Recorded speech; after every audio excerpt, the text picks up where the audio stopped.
Bonsoir mesdames et messieurs, merci de nous accueillir une fois de plus pour ce nouveau numéro de Politiquement Incorrect, une émission que j'ai le plaisir de co-animer avec Eddy Marajo. Bonsoir Eddy. Bonsoir Mike. Ça va bien? Ça va. Alors mesdames et messieurs, ce soir nous allons rester dans notre registre des invités, comme on dit ça en langage châtillon, on dit des invités clivants. Plus simplement, on va dire des invités qui ne laissent pas les gens indifférents. Alors, vous connaissez bien notre invité de ce soir, militant de l'information, comme il aime à s'appeler. Je pense que c'est toujours le cas, il va nous le dire.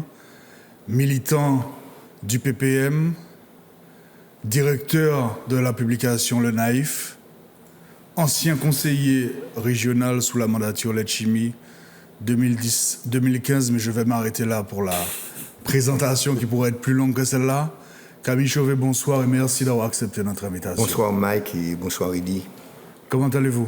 Très bien, comme vous, avec beaucoup d'années de plus. Avec beaucoup d'années de plus. C'est-à-dire que je suis à un âge crépusculaire, mais vous êtes à l'aube encore. Alors, le mot n'est pas trop fort, crépusculaire. Vous allez inquiéter nos téléspectateurs. Non, c'est l'âge, mais vous êtes à l'aube encore. Donc alors profitez-en. Il faut quand même rappeler que le soleil ne se couche jamais sur le monde de Camille Chauvet. Donc crépusculaire, tu parles. Ça vous inspire un commentaire? Non, là, pas de commentaire. Je crois qu'il lit parfois des livres qu'il ne faut pas lire chez lui. Ah bon? Ouais, c'est parti. C'est parti. Alors Camille Chauvet, on va parler d'un événement, d'une actualité électorale très récente.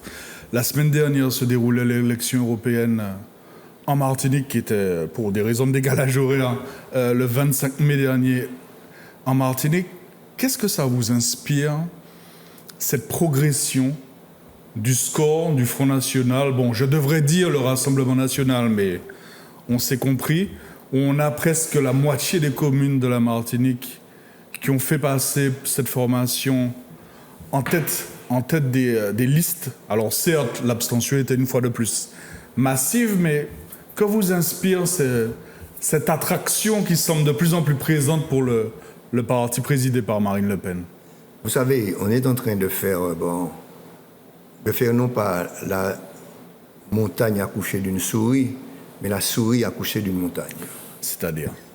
Plus précisément, ce vote Front National en Martinique est un vote qu'il faut banaliser, contrairement à ceux qui veulent dire « bon, le Front National revient ». C'est pas vrai. Vous avez un discours tenu aujourd'hui par le Front National, qui est un discours qui trouve un écho chez certaines personnes qui en ont marre de, si vous voulez, de la situation politique avec, si vous voulez, le paysage politique que l'on a appris actuellement, autant en Martinique qu'ailleurs. Et ces gens entendent ce public, cette opinion. Ils entendent un discours qui est le même qui a fait la force de Le Pen, c'est que les étrangers sont là et c'est pour ça qu'on ne travaille pas. Et puis en plus, ces étrangers, ceux qui prennent votre place, ces étrangers, c'est la cause de tous les maux. Et puis, ils arrivent les étrangers, on parle de l'immigration, parce qu'il faut vous dire bien ici, nous sommes davantage, si vous voulez, envahis par une communication de l'opinion publique française et non la nôtre. Alors, ça, c'est mon point de vue. Même des gens comme moi, j'écoute pendant plus longtemps LCI, BFM TV et France 24, ces télés-là. Davantage, je me suis au point d'écouter davantage ces télés qu'RCI ou que Martinique Première ou que ATV. On écoute davantage ces télés. Donc, si j'estime que j'ai quand même un certain recul, des gens comme moi, et bon, les gens sont dans ce registre-là. Donc, quand vous avez 11 000, 12 000 personnes qui votent pour Le Pen, il faut arrêter de faire chier aux gens, de dire que, que la Martinique est menacée par le Front National, qu'il y a des Blancs partout. Non, il faut arrêter ce cinéma-là.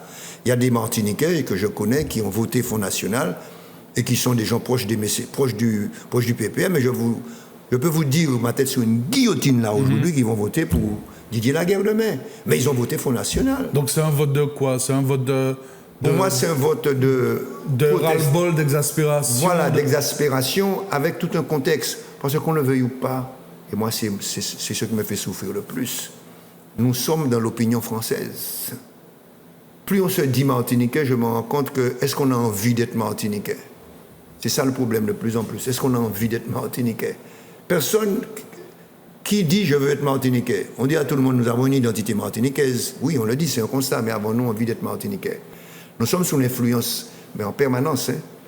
Mais vous qui avez affronté physiquement le Pen père à la fin des années 80 à l'aéroport, qui ne s'appelait pas encore aéroport Aimé Césaire, mais l'aéroport du Lamentin, quoi. Ça ne vous attriste pas ou ça ne vous énerve pas plus que ça? Non, quoi. ça ne m'émeut pas que ces gens-là aient pu voter, qu'il y ait pu avoir 10 000 pingouins ici qui votent pour le Pen. Quoi. Je les respecte, puisque dans ces 10 000, il y en a au moins 3 ou 4 000 qui sont, à mon avis, proches de moi. Le chiffre réel, c'est 6 000 et quelques. Oui. Donc, C'est-à-dire 4 fois plus qu'en 2014. En 2014, il y en avait un peu plus d'un millier. Et là, on est passé à 6 000. C'est un peu ce que vous voyez dans les conseils municipaux. Est-ce que vous avez déjà eu la curiosité de chercher dans les conseils municipaux du territoire martiniquais combien de Français, quand on dit Français, on parle des Français, tout ce qu'on appelle métropolitains, des métros. Il y en a, et ils se comportent très bien. Ouais. Et on les accepte. Et je ne crois pas que ces gens-là soient plus réactionnaires que qui que ce soit. Vous savez, Alors, il y a un chiffre, pour aller dans votre sens, il y a un chiffre qui est quand même terrible. Sur les 15 communes, Mike le disait, près de la moitié, 15 communes ont placé Le Pen en tête. Sur ces 15 communes, il y en a 9 qui sont situées dans le nord. Ouais. Et traditionnellement, les communes où il y a des blancs, moi je dis des blancs, dans les conseils municipaux, sont plutôt les communes du sud. Eh bien là, c'est les communes du Nord-Atlantique et du Nord-Caraïbe qui ont voté et qui ont placé Le Pen en tête. Donc le discours, ce sont les métros qui sont dans le sud, ça, il faut arrêter. Qui votent Alors, Le Pen, c'est pas moi, tout à je fait vous vrai. dis tout de suite, concernant... Alors d'abord, je vais faire une première remarque. Il ne faut pas parler de blanc parce qu'on peut vous poursuivre. Il faut parler de caucasiens. Ah ouais. On ne parle plus de blanc. Moi, sur les plateaux de télévision, il faut dire des caucasiens. Il ne faut pas dire de blanc. Blanc, ça a une connotation raciale. Vous allez avoir des problèmes avec le Et quand je CSA. dis, Faut pas dire noir, faut pas quand dire je dis noir, nous sommes noirs, Quand vous je dites vais que vous avoir êtes des noir, mais vous consultes de dites noirs. non, vous ne dites pas que vous êtes nègre. C'est ça qui Ah non, mais attention, il y a quand même une différence entre le... Ils ne veulent pas qu'on dise blanc. Ah bon? Qu'on dise blanc. Bon, mais ça, c'est un autre... Ça, c'est... Mais Camille, sur la réalité qu'a exposé Eddy, le fait que pour cette élection-là, il y a une semaine, ce soit davantage, et même majoritairement entre guillemets, par rapport à l'abstention, mais un vote nordiste, ça vous...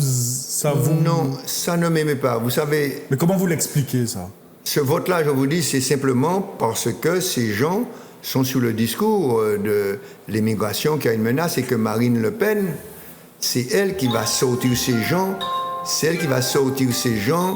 d'un contexte qui est le contexte actuel, quoi. À savoir que vous avez un Macron qui est pratiquement le représentant des riches et dans leur tête, l'opposition à Macron, c'est Marine Le Pen. Il ne faut pas oublier ça. Donc c'est aussi un vote contre Macron. C'est un vote contre Macron, c'est-à-dire l'opposition à Macron, c'est Le Pen. Mais est-ce qu'il n'y a pas une autre réalité? Vous parliez des immigrés. Quand vous avez quelqu'un comme Juvenal Rémire qui avoue, qui dit oui, nous, à l'époque, dans les bananeraies, on a fait appel massivement à de l'immigration dominicaine, sainte-lucienne, haïtienne. Peut-être que les gens de ces communes-là disent, en réaction par rapport à la présence qui, pour moi, est positive, puisque je pense que c'est important que la Martinique puisse s'ouvrir, eux, ils réagissent un peu négativement. Est-ce que c'est pas ça, le problème? Aussi le problème. Ça peut être ça aussi, si vous voulez, c'est un réflexe xénophobe. Pas raciste, c'est pas la même chose. C'est-à-dire l'étranger est toujours vu comme celui qui vous vole votre emploi, qui vous vole tous vos avantages et qui en profite. Mais je ne veux pas aller jusque-là parce que je ne crois pas du tout que nous soyons, nous, Martiniquais, sur ce registre-là.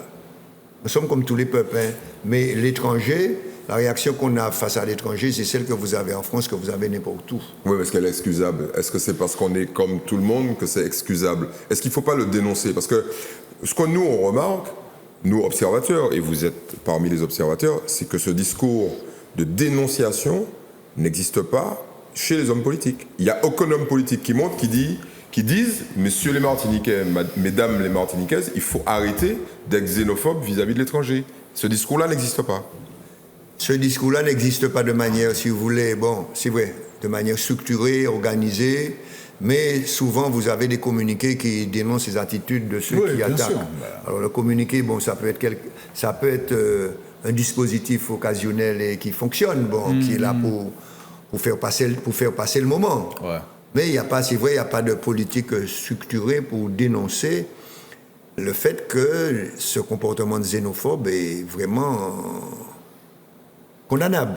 Camille, j'ai pas envie de faire de la prospective, mais très clairement, il y a, tous les pays de la Caraïbe riches servent de vitrine et d'attraction, de lieu d'attraction pour les pays les plus pauvres. Okay, c'est le cas des anciennes colonies américaines, c'est le cas des anciennes colonies françaises. Par exemple, la Guyane, c'est 85% de Guyanais d'origine étrangère. En Guadeloupe, c'est 25%. Il y a peu de chances que nous échappions à ça. Donc l'avenir, c'est quand même l'ouverture. Et comment les gens n'ont pas encore compris ça? Je pense ce discours va arriver bientôt. Si vous savez, ceux de ma génération, quand je suis retourné au pays dans les années 74-75, c'était le combat « vivre et travailler au pays ». Mais décemment, avec ma conscience, je ne peux pas dire à un jeune de ne pas se battre pour travailler au pays, mais de savoir que c'est un combat qui est un combat difficile à mener. Pourquoi? Parce que moi, je répète en permanence, ça peut choquer ceux qui écoutent ou certaines personnes, mais on ne peut pas aujourd'hui, avec le niveau de formation que nous donnons à nos jeunes, imaginer un seul instant qu'ils vont pouvoir retourner dans un pays qui ne se développe pas. Dans un pays qui ne se développe pas, mais un pays qui n'a pas, si vous voulez, les atouts pour se développer sur certains registres de la modernité, du monde de demain. Vous croyez qu'ils vont employer, quand vous avez un jeune Martiniquais, il y a une trentaine d'années, quand vous revenez, vous étiez ingénieur informaticien, vous roulez les mécaniques. Quand on vous demandez combien on me donne. Là maintenant, quand vous êtes ingénieur informaticien, vous avez intérêt à prendre rapidement le boulot qu'on vous donne, sans quoi on va trouver quelqu'un d'autre.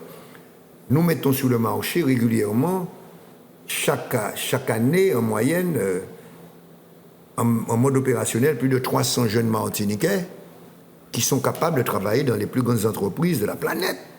Pas de la France, de la planète. Nous produisons aujourd'hui des jeunes Martiniquais pour l'appareil productif mondial.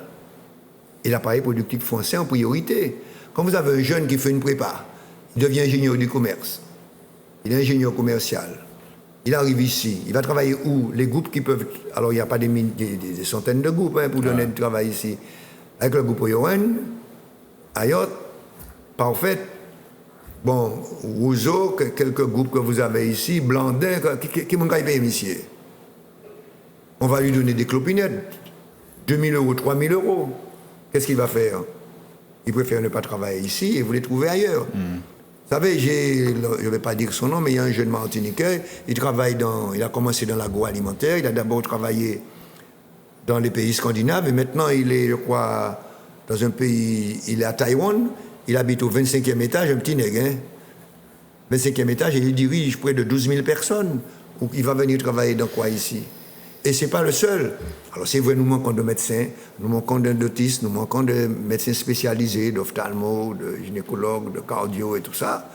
Mais il y a un vrai problème de savoir quel est le tissu que nous avons ici, le tissu économique, le monde du travail que vous avez ici pour les faire revenir. Il faut payer. C'est facile de dire Catherine Coco ne va pas être contente là. Non, ça c'est le problème de Catherine. Moi, on est du même parti politique. Mais il faut qu'elle se batte pour ça. Je n'ai jamais dit de ne pas se battre pour ça. Ouais. Mais le fait mon il faut payer. Vous savez, quand on était aux affaires, quand elle y était, et moi-même, eh bien, Serge Chimie avait proposé un dispositif de retour. Migration retour, mais il proposait de donner une aide pour ces personnes qui allaient jusqu'à près de 50 000 €. C'est pas rien. Aujourd'hui, qui donne ces aides? Quand vous avez des jeunes Martiniquais qui viennent ici, et puis on leur donne en Aquitaine 60 000 € pour s'installer. 60 000 €, c'est pas beaucoup, et puis il doit rester pendant 10 ans. Ça lui permet de s'installer, d'avoir, Camille, on va revenir sur ces questions de politique générale au cours de l'émission. Alors vous êtes qui n'engage que moi. Mais bien sûr. Qui n'engage que moi. Je suis ici en mon nom. Le militant de l'information qui est ici, il parle librement et n'est assujetti à personne. Même si j'appartiens à un parti politique dont je respecte les règles. Justement, on va en parler. Vous êtes l'un des... Très bonne transition. Je vous remercie. Vous êtes l'un des très nombreux fils de Césaireville. Vous êtes un Fouillalais.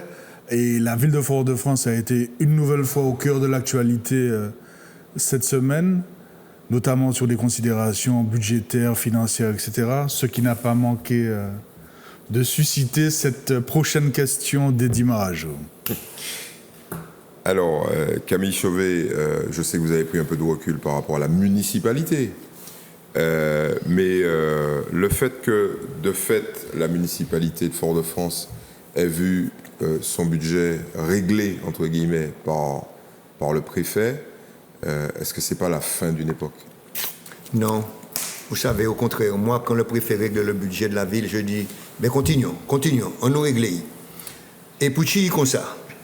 C'est la question qu'il faut poser aussi aujourd'hui. La ville de Fort-de-France a accueilli toute la misère de la Martinique pendant plus de 50 ans avec Aimé Césaire.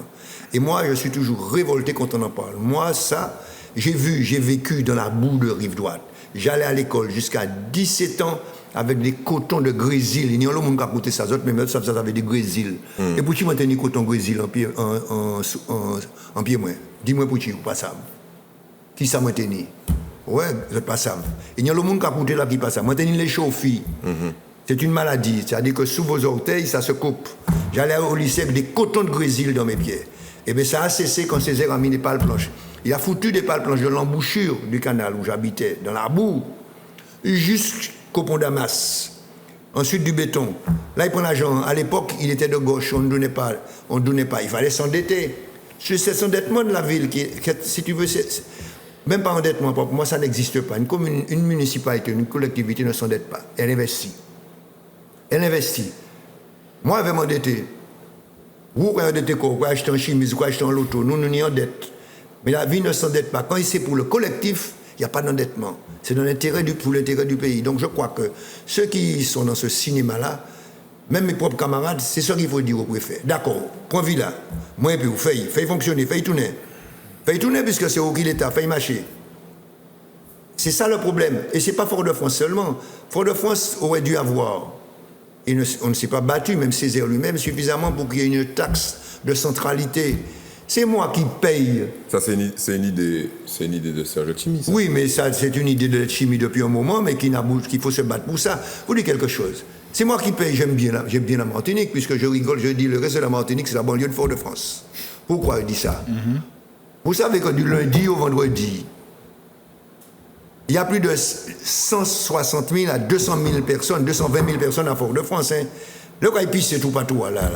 C'est quoi fait Fort-de-France? C'est moi qui paye l'impôt, moi qui paye. Hein. C'est moi qui paye les impôts pour ces gens-là qui viennent. Ce sont les Martiniquais. Mais c'est moi qui paye des impôts pour ces gens-là. Tous ces gens-là viennent de Fort-de-France. On nous barre la Dillon et puis on nous fait payer un taxe. On nous met en péage là pour payer rentrer. Pas beaucoup.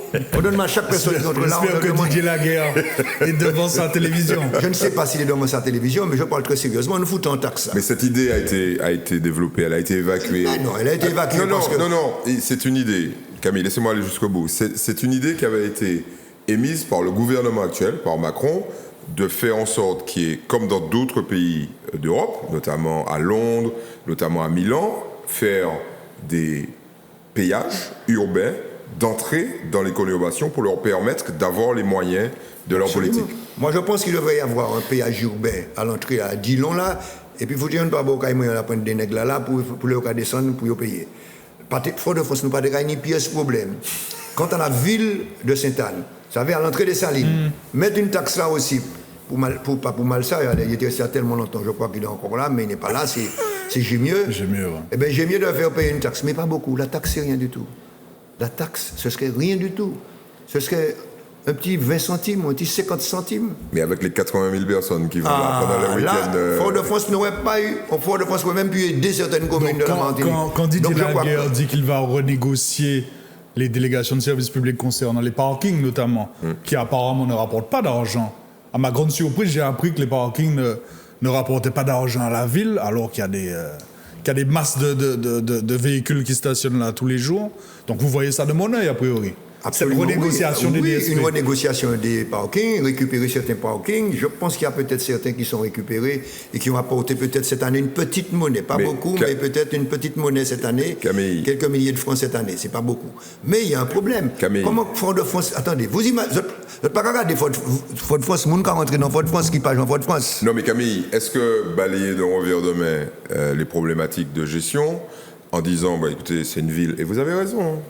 On l'a ici, dans plusieurs émissions, on répète à loisir que cette ville a servi de tampon avec une politique sociale très forte, d'accueil des Martiniquais qui, par exemple, qui fuyaient la misère, le chômage dans les campagnes après la fermeture des usines. D'accord. Mais votre regard critique sur la gestion n'existe pas?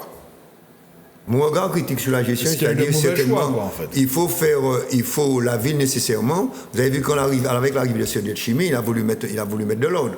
Letchimy, c'est un pur produit de l'immigration, de monde qui parle. Il sort du gros monde. Et il finit pas mais. Bon. Et puis, je ne sais même pas où, si Didier Laguerre n'est pas sorti aux Trois-Îlets ou ailleurs. Je ne sais pas. Je n'ai pas de précision, mais si tu étais Saint-Ville, mais ce n'est pas Jean Saint-Ville. Je suppose qu'il doit dû sortir quelque part. Si pas Niolo Saint-Ville qui doit être Saint-Ville, parce que Saint-Ville a accueilli les autres personnes aussi. Les quelques rares il faut y aller, même les gens qui la traînaient, il y a sorti gros monde aussi, tout partout. Donc, par rive droite, beaucoup sont sortis des Trois-Îlets, des Anses d'Arlay, des communes en face pour l'immigration, ou sortir du Corbet ou du Prêcheur. Voilà. Donc, moi, je crois que effectivement, il y a un problème de gestion qui se pose. Parce qu'il y a des investissements qui sont nécessairement faits dans certains domaines, le domaine social plus précisément, qui font exploser.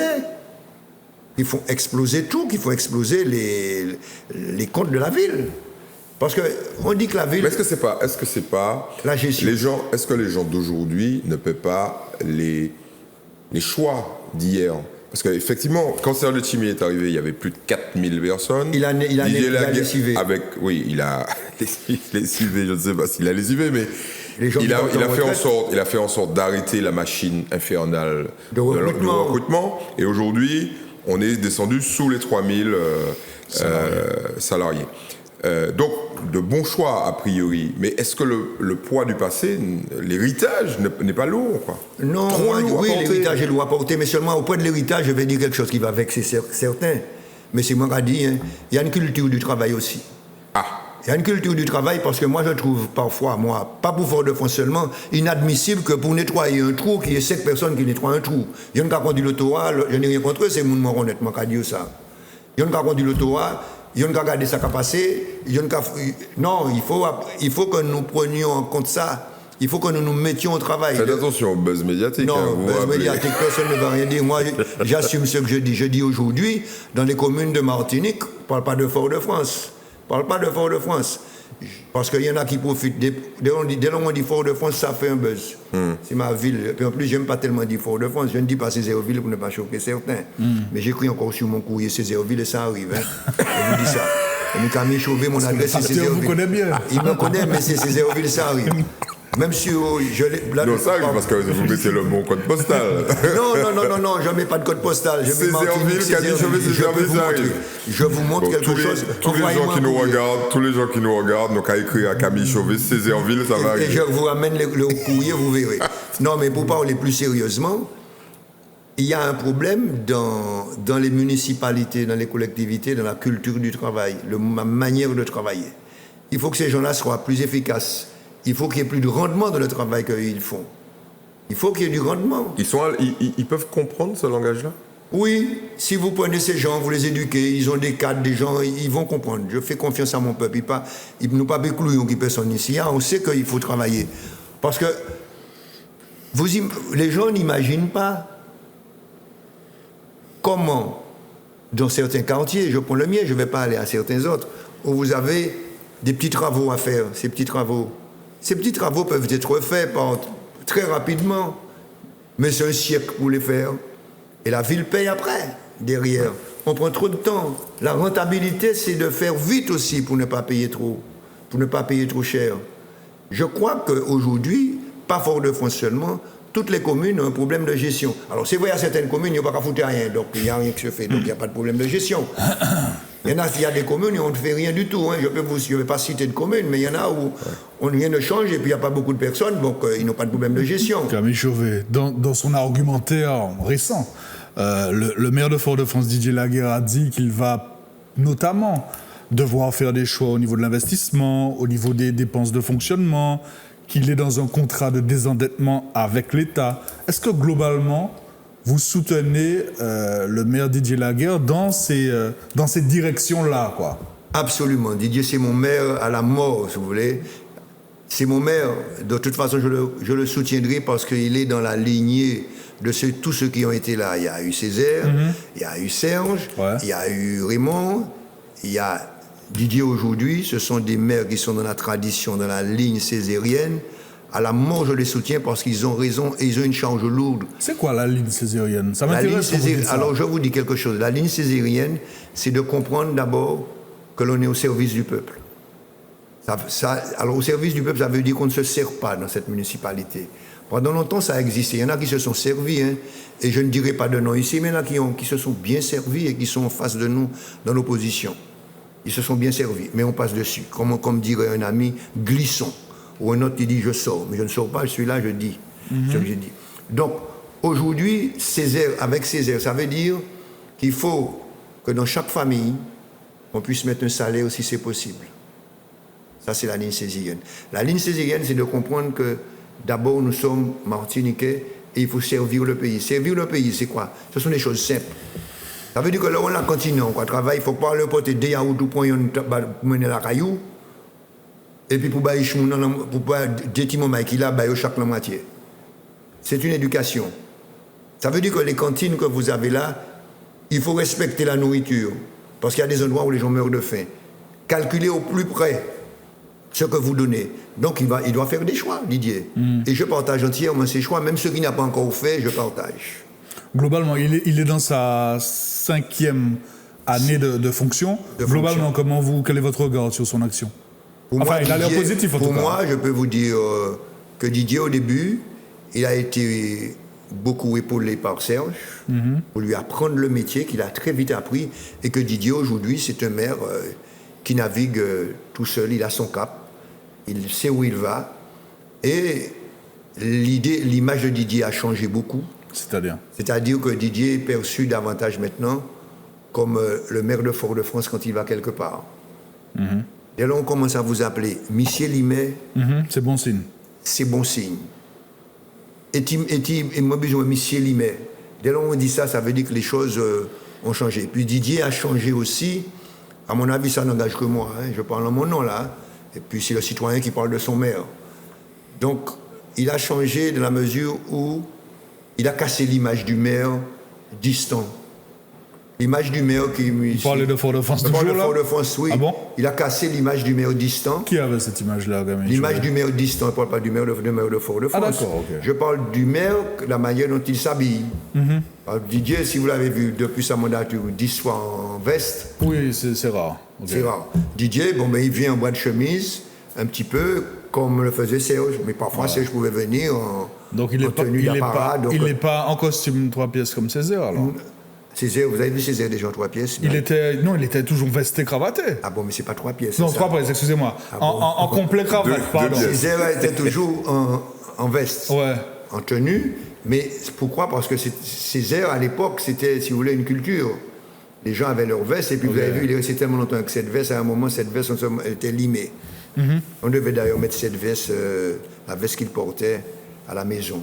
On devait montrer comment, pendant longtemps, il était dans cette veste. Quand il est dans sa DS, après il a changé de voiture, toujours cette même veste. Vous voyez les photos, c'est la même veste. Même, je pense qu'il avait même cette veste-là quand il est à l'Assemblée. Bon, mais c'est pas, je ne veux pas parler de Césaire, je veux parler de la nouvelle époque. Vous avez des... Didier Laguerre, un maire accessible. Oui. Par exemple, le conseil municipal, vous avez certains conseillers qui sont toujours avec leur cravate. Didier, lui, n'est pas un obsédé de la cravate.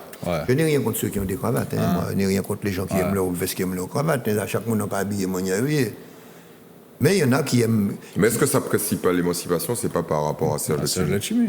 Qu'on l'appelle Monsieur Limet. Oui, non. Si on ne voit plus alors, de certains... spirituel ou de... Oui, mais il est quelque part... Comme Serge a été un fils spirituel de Césaire et de Dancière, les gens ne viennent pas à la mairie de Fort-de-France. Parce qu'on y a 6 là, comme ça. Il faut que les gens qui aient vu. Il y en a qui ont voulu être là. Et ils n'ont pas été là parce que ceux qui donnent, si vous voulez, c'est une espèce de chevalerie, ceux qui vous donnent, qui vont vous adouber avec l'épée, je te fais maire de Fort-de-France, c'est pas le peuple qui choisit? Le peuple choisit, mais toujours dans la pensée de Césaire. Vous savez, encore aujourd'hui, tous ceux qui vont à une élection, c'est l'esprit de Césaire qui plane un peu sur la ville comme l'évangile sur les eaux. Donc vous êtes en train de L'esprit nous dire que l'évangile sur quelqu'un les qui eaux. ne serait pas de la lignée césarienne n'aurait aucune chance d'être maire Aucune de chance France. sur Fort-de-France. Mais on peut être de la lignée de Césaire sans être au PPM. C'est là le danger. Hein. Comme vous, par exemple. Moi, À l'époque. je suis. À l'époque. À l'époque, oui, comme moi, à l'époque, j'ai toujours dans la lignée de Césaire, mais j'avais des petits conflits, comme vous dites, des réglages ont été mis. Non. Je suis revenu avec. Non. C'est pas des petits conflits. Je suis revenu, quand Serge est revenu, quand Serge a été maire de Fort-de-France, il est revenu, on a discuté. Mais qu'est-ce que vous aviez contre Camille Darcière, contre l'équipe de Césaire, puisque c'est Non, bien l'équipe de Césaire contre laquelle vous aviez des missiles, Camille Chauvet. C'est pas des petits, oui, c'est pas des petites attaques. Hein. C'était pas de petites attaques. Hein. Vous avez même parlé et inclus de voyoucratie. Vous vous rappelez de cette époque-là? Oui. Pourquoi je disais ça? Je disais ça simplement parce que je me rendais compte que dans cette ville, que n'importe qui entrait, et l'histoire m'a donné raison, puisque quand Serge a été élu maire, il a profité pour réduire un petit peu cette masse de personnes qui rentraient à la ville. On employait des gens, il suffisait d'être sur la criée Vive Césaire à l'époque, et puis vous étiez recrutés. C'est pas seulement ça. La chimie, quand il est arrivé, il a nettoyé un certain nombre de pratiques. Mais c'est bien ces que pratiques. vous dénonciez à l'époque. Hein. Mais oui, qui montre bien que quelque part j'avais un peu raison. Ceci dit, moi, le seul gros conflit que j'ai eu avec Camille Darcière, et j'ai peut-être fini par comprendre à un moment, c'est que le mercredi, on était dans la nation martiniquaise, et puis le vendredi, on était dans l'Europe. Je ne comprenais pas ça très bien. J'ai fini par comprendre, l'Europe nous aidait, donc il fallait profiter de l'Europe. Mais je ne comprenais pas très bien qu'on pouvait être, parce que Darcière, si vous voulez, avait un discours qui a disparu d'ailleurs au sein du PPM. Il y avait un discours nationaliste de Darcière en permanence chaque mercredi dans le journal. Messieurs il y avait les Européens, prenez votre valise, voilà. vos valises. Et Camille Darcière, si vous voulez, est le seul Martiniquais à ce jour dans cette mouvance nationaliste que nous avons. Je ne parle pas d'indépendantisme, parce que moi, je me réclame, je suis pour l'indépendance de la Martinique, mais ce n'est pas la question à l'ordre du jour. Mais elle sera à l'ordre du jour. Je suis un tenant du mot d'ordre de mon parti, autonomie pour l'étape de l'histoire du peuple martiniquais. Ce n'est pas autonomie dans la France, c'est dans l'Europe. Mais je respecte l'aujourd'hui, si je suis là, dans la France et dans l'Europe. Si le jour où je décide de ne plus le respecter, je ne suis plus au PPM. Pour l'instant, je l'accepte. Mais seulement, il faut vous dire une chose, que quand vous avez Camille Darcière, là, il nous laisse quelque chose qui est une arme, c'est le bouc de destruction massive en face de ceux qui veulent attaquer le PPM, c'est aux origines de la nation martiniquaise. Vous connaissez un livre qui parle de la nation martiniquaise, de l'identité martiniquaise comme lui, il n'y en a pas. Aucun indépendantiste l'a fait, aucun autre autonomiste l'a fait, personne ne l'a fait. Alors on peut toujours crier, hurler par monnaie ravine, j'attends que quelqu'un produise un livre de cette nature. Et il y a eu un débat avec Édouard de Lépine sur ce livre, Question sur l'histoire antillaise, où Darcière développait l'idée que la nation commence avec l'abolition, ensuite l'assimilation et l'autonomie, et Édouard, bien sûr, un historien. Ils avaient des échanges sur des questions qu'il fallait... Des échanges musclés. Hein. Musclés, il fallait applaudir. Mais il faut avoir lu ces deux ouvrages.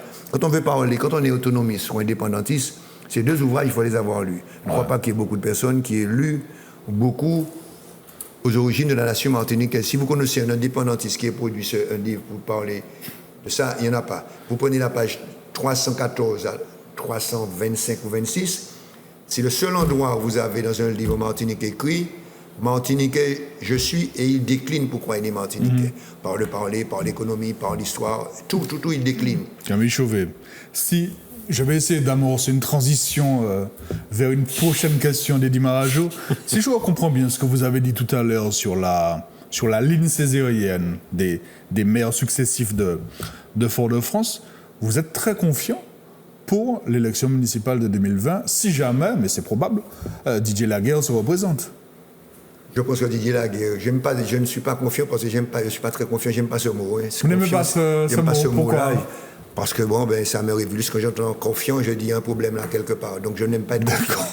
Le Donc, message, je pense que le message est passé. Je ne sais pas, je n'ai pas lancé le message, c'est vous qui avez un mauvais esprit. Mais c'est vrai, c'est un de mes nombreux défauts, c'est vrai. Voilà, je dis qu'aujourd'hui, je ne vois pas qui peut venir et puis proposer quelque chose de différent qui puisse faire avancer la ville de Fort-de-France. Moi, je dis tout le temps, si vous aimez Fort-de-France, vous pouvez prétendre à être maire de Fort-de-France. Il y en a certains qui sont candidats. J'étais avec eux pendant 5 ans. Ils ont passé leur temps à voter tout ce qui intéressait Fort-de-France. À voter contre. À voter contre. Ils ont voté contre. Je ne vais pas dire de nom, mais tous ceux qui sont dans cette mouvance anti-Foyal, anti-Césaire, anti-Foyal, ils ont voté contre tout ce qui intéressait Fort-de-France. Ils poussent même la plaisanterie à distribuer pendant leur mandature actuelle des cartes pour aller faire campagne, où on fait une photo et on efface la tour Lumina. Quand même, c'est gros ça, c'est méchant, c'est mesquin. On fait une photo de Fort-de-France et puis on sait que c'est la tour Lumina, on l'efface. Il faut arrêter ça. Je crois que pour avancer dans ce pays, il faut que nous soyons d'abord martiniquais et puis ensuite faisons la guerre. Et puis après, celui qui va rester, ce sera toujours un martiniquais. Mais si avant de faire la guerre, on n'est rien du tout, celui qui va rester, ce sera encore l'administration française, encore eux qui seront là. Moi, quand vous dites faire la guerre, vous savez que ça va interpeller certains de nos téléspectateurs. Ça veut dire quoi précisément? Faire la guerre, c'est-à-dire, qu'est-ce que vous entendez par ce vocabulaire belliqueux? Qu'est-ce qu'il y a derrière? Ça veut dire qu'il y a des gens s'affronter dans les règles. Tous les coups sont permis ou... Vous savez, à un moment, parfois, tous les coups peuvent être permis. Hein. Si votre vie est en danger, tous les coups sont permis. Mais si votre vie n'est pas menacée, tous les coups ne sont pas permis. Il faut arrêter de faire du cinéma. Si je vous menace de mort là, il faut me tuer avant. Ouais. Si quelqu'un me menace de mort, je vais faire mon maximum pour qu'il ne me tue pas. Je vais le mettre, comme on dit dans la police, on va le maîtriser. Hors d'état de nuit. Hein. Non, pas hors d'état de nuit, la police ne vous met pas. Ils vous maîtrisent. On vous maîtrise même si on vous a amoché. Enfin, maintenant, ils sont passés à un autre stade. Ils neutralisent. Ils neutralisent, voilà. On vous neutralise avant. Non, je crois que Fort-de-France est un enjeu. Fort-de-France, c'est la Martinique. Est-ce que la perte au municipal de Fort-de-France serait une menace terrible pour le PPM? Est-ce que vous êtes d'accord avec ça? Il y a des gens qui disent ça. C'est une catastrophe si on perd Fort-de-France. Pour moi, je ne peux pas imaginer un seul instant qu'on puisse perdre Fort-de-France. Il faut mener le combat de manière claire, hein, de dire aux gens qu'est-ce qu'on veut faire de la ville, qu'est-ce qu'on a fait de la ville, et puis d'où on a pris la ville. Parce que les gens ont l'air de faire de l'héritage césarien un handicap. L'héritage de Césaire, ce n'est pas un handicap. Au contraire, c'est une norme de justification. Des gens au PPM? Non. Ah bon, d'accord. Certains, des opposants. D'accord, ok. Ceux du PPM ont bien compris que l'héritage de Césaire est un atout. Ouais. Oui, j'espère bien. Mais qui ne doit pas être, si vous voulez, une espèce de c'est Césaire, crier Césaire partout. Ouais, non. Ouais. On doit respecter la mémoire de ce monsieur, et en respectant sa mémoire, c'est de se battre pour l'amélioration des conditions de vie du petit peuple, de ceux qui sont là, de ceux qui vivent, de ceux qui souffrent à Fort-de-France, et de ceux qui viennent à Fort-de-France. On peut pas... Vous savez, je vois des gens de Fort-de-France, des gens qui sont à Fort-de-France, pas des Foyalais. Ils nous pètent parce qu'il n'y a pas de pissoutière, il n'y a pas d'urinoir, il n'y a pas ça. Ouais. Mais effectivement, il n'y a pas. Mais les gens de Fort-de-France n'ont pas besoin de ça. Hein. Les gens de Fort-de-France, quand ils se réveillent le matin, ils pissent la caillou, ils boivent des vêtements le matin, ils pissent la caillou deuxième fois. Je suis presque sûr que les gens qui pissent Fort-de-France, c'est les gens qui sortent en commune. Ils sortent en commune, ils sont jeunes matin, ils pisser. Mais oui, mais c'est une évidence ce que oui, vous dites. Camille, vous avez tendance mais Fort-de-France n'appartient pas uniquement aux Foyalais. Mais oui, et c'est pour ça que ceux qui ne sont pas de Fort-de-France doivent comprendre l'utilité d'une taxe de centralité. Il faut aider Fort-de-France. Oui, mais Camille Chauvet, ces gens-là qui viennent tous les jours à Fort-de-France, effectivement, ils viennent travailler ou ils viennent consommer. Ils viennent consommer, ils viennent acheter des choses à Fort-de-France, donc ils contribuent au développement économique de Fort-de-France. Mais vous croyez ça amène... Comment il n'y en a pas beaucoup? Il n'y en a pas beaucoup qui viennent consommer, ils viennent travailler, oui, et quand ils ont l'argent, ils vont dans la ville à moi. Ils vont consommer à la ville à moi. Oui, il faudrait transformer Fort-de-France en ville à moi. Ma ville à moi. Okay. Alors, nouveau message. On fait. Ils viennent travailler. On va de transition en transition. on fait faut pas aller de trop de transition. on fait un petit pas, on élargit le cercle, comme diraient certains. Il est peut-être temps de revenir un petit peu sur la défaite de 2015 avant une éventuelle reconquête en 2021. Maintenant que vous avez pris du recul, parce que vous m'aviez dit à l'époque, bon, je vais prendre un peu de recul, je vais réfléchir à ça parce que vous étiez au centre de la tourmente, vous vous rappelez? Alors, c'est quoi qui a causé la défaite? Alors moi, vous dis quelque chose que j'ai répété. Il y a des gens qui m'aimaient beaucoup et qui aimaient beaucoup Catherine, j'allais dire Catherine Cocon. On a dit que nous étions à l'origine. Ouais, c'est votre moi, faute. alors on ne parle pas de Catherine. On a dit que moi, même des gens du PPM même, on dit que j'avais... Je pense surtout aux gens du BPM. À l'intérieur du parti, à l'intérieur, certains ont dit que je portais atteinte à l'image de Letchimy parce que j'ai plusieurs plénières, je suis intervenu de manière violente, je dis moi casser plénière, ce qui est vrai, on a levé les plénières, mais je tiens à dire une chose. Allons être plus illustratifs. Il y a plusieurs reprises, des gens vous ont accusé de faire un droit d'honneur, vous vous rappelez? Oui, j'ai fait un droit d'honneur, mais le droit d'honneur, je n'ai pas fait un plénière, je l'ai fait de congrès. J'ai fait un droit d'honneur et à un monsieur, je ne dirai pas le nom, à un élu lourd, un ancien élu du PPM, donc on va identifier, parce qu'il parlait et il disait que le PPM a dans ses rangs des indépendantistes alibis. Alors, parlant d'indépendantistes alibis, il parlait de moi, puisqu'il avait déjà employé ce même terme. Alors, gentiment, je lui ai fait un digitus erecticus. Et on a pris la photo et ça a fait le tour. Et vous savez... À mon avis, ils vont reprendre celle-là. J'ai fait un digitus erecticus. Et on a dit que c'était bon, je ne devrais pas faire ça, me faire des leçons, les mères la pudeur, les pères la pudeur. Autant du PPM qu'à l'extérieur, on dit que je ne devais pas faire ça. Mais ce n'est pas tellement pour ça, et pas ça qui fait perdre une élection. Ben oui. Moi, je crois que ce n'est pas parce que quand on a traité Serge Letchimy de petit président, j'ai demandé d'arrêter. J'ai demandé d'arrêter. Quand Mme Léontin, en plénière, dit que Césaire a trahi le prolétariat, j'ai tapé la main sur la table. Ça, alors, il paraît que ces comportements... C'est des faux procès qu'on vous a fait. Oui, voilà. On a perdu l'élection.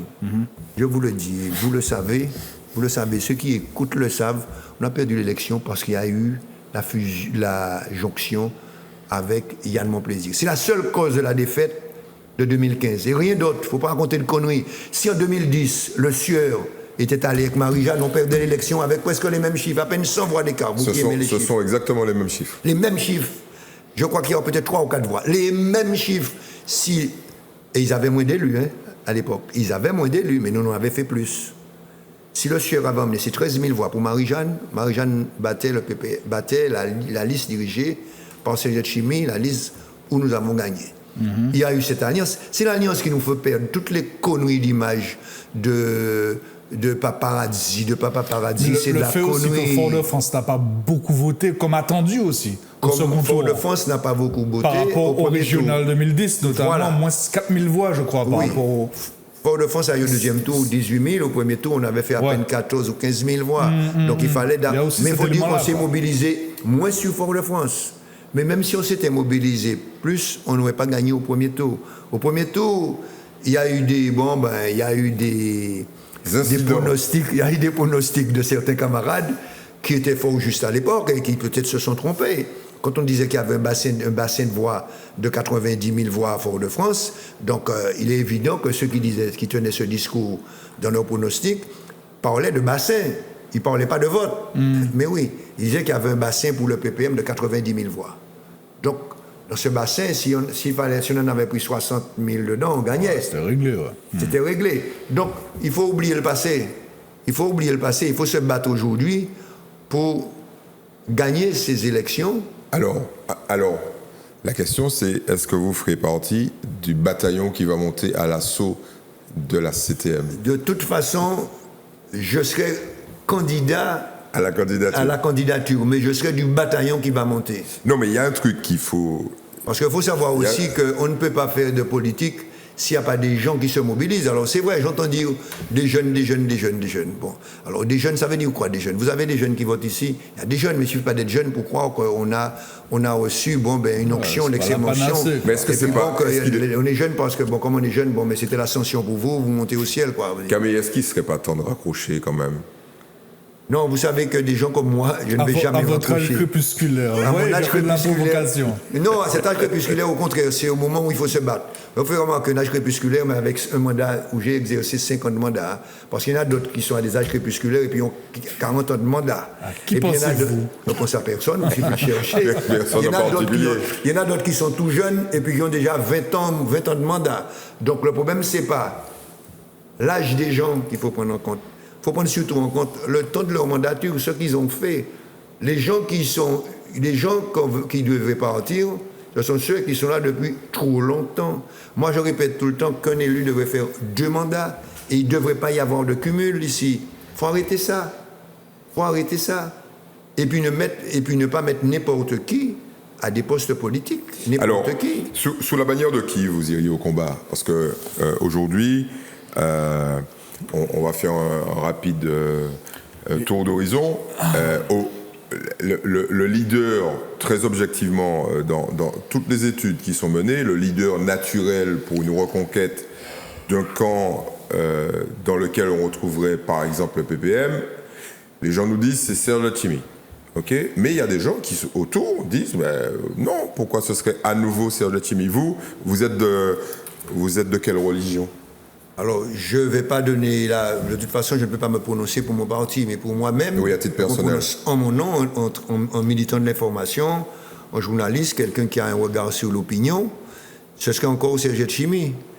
Vous savez, les hommes qui ont l'expérience, parce que quand vous prenez les candidats qui sont là, quels sont les candidats qui ont dit à diriger une ville, diriger une région? Vous savez, l'expérience d'une collectivité, il faut l'avoir, hein. Je ne vais jamais prétendre, moi, demain venir à une élection et dire que je vais diriger une collectivité. Vous avez vu, on a des gens comme Macron. Il n'a pas jamais élu pièce côté. Ouais, Bordella, il a fait là à présent.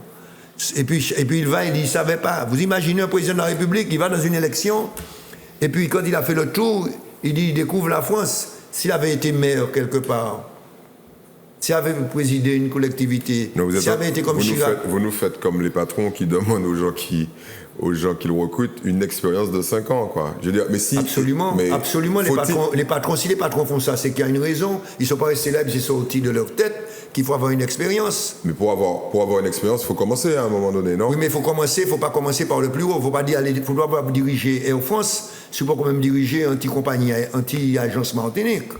OK? Si vous directeur Martinique anti-coup pendant 5-6 ans... Alors, on a bien compris que votre faveur va à Serge Letchimy. Qu'est-ce que vous répondez aux gens qui, au sein du PPM, disent il faut changer? Est-ce que vous avez entendu ça? Je suis persuadé que vous avez entendu ça. Moi, je réserve la réponse à mon comité national quand j'y serai et je vais entendre ça, parce que c'est vous qui avez entendu ça. Je n'ai jamais entendu ça au comité national. Dans mon comité national, il y a des discussions qui se tiennent et nos échanges, les choix se font là. Je ne fais pas le choix de gens, je ne répondrai pas aux gens du PPM sur ce plateau. Je vais les répondre au sein du comité national. Mais moi, sur le plateau, en citoyen que je suis, celui que je pense le plus apte aujourd'hui à conduire une liste pour la collectivité, c'est Serge Letchimy. Notamment en raison de son expérience. De son expérience dans la municipalité et de son travail, de ce qu'il a fait. Parce qu'il faut voir le bilan de ceux qui ont été à la CTM cette année, cette mandature 2010-2015. On va faire le bilan tout à l'heure. On va faire le bilan et surtout l'analyse que vous faites du travail de la CTM actuelle. Mais Camille Chauvet, vous qui le connaissez bien mieux que moi, par exemple, est-ce que Serge Letchimy a envie de rempiler en 2021? Vous savez, on ne demande pas à un politique de fonctionner sur ses envies. Il y a des responsabilités, il y a des responsabilités qu'il doit assumer face à l'histoire. Et il est prêt à les assumer. Je ne sais pas s'il est prêt, mais il devra être prêt pour les assumer. C'est ça qui est... Parce que c'est dur, mais il y a des leaders, c'est la fonction du leader. Et il y a des leaders qui acceptent le rôle de leader. Vous avez vu Marie-Jeanne, elle accepte sa fonction de leader. Ah oui, plutôt, oui. il assume sa fonction jusqu'au bout. C'est lui le leader et pas un autre. Il est prêt à tuer l'autre, quoi. Et pour moi, c'est le leader, c'est lui. Le leader PPM, lui, la seule obligation qu'il a, c'est de ne pas marcher plus vite que le peuple. Césaire a dit qu'il faut marcher au pas du peuple, un pas, un autre pas. Et le PPM a ses figures, a un leader, et puis il y a d'autres figures politiques. Dans les figures politiques, vous avez Didier Laguerre, qui, je crois, comme on dit, bon, il a pris de la bouteille, il est là, c'est le maire de Fort-de-France. Il y a aussi Catherine Coconne, qui est la sénatrice. Il y a aussi le secrétaire général qui est là aussi, hein, qu'on ne peut pas ne pas le prendre en compte. Johnny Ajar. Il faut fonctionner avec ces gens-là. C'est eux, si vous voulez, l'attelage, ce sont ces gens-là. Hein.